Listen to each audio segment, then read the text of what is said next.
தோல்வி நிலையென நினைத்தால் மனிதன் வாழ்வை நினைக்கலாமா?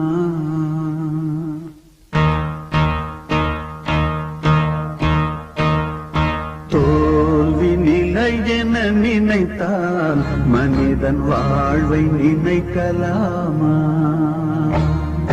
வாழ்வை சுமையென நினைத்து தாயின் கனவை மிதிக்கலாமா? உரிமை இழந்தோம், உடமையும் இழந்தோம், உணர்வை இழக்கலாமா?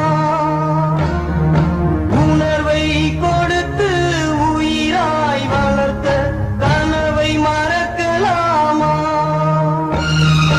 தோல்வி நிலையென நினைத்தால் மனிதன் வாழ்வை நினைக்கலாமா?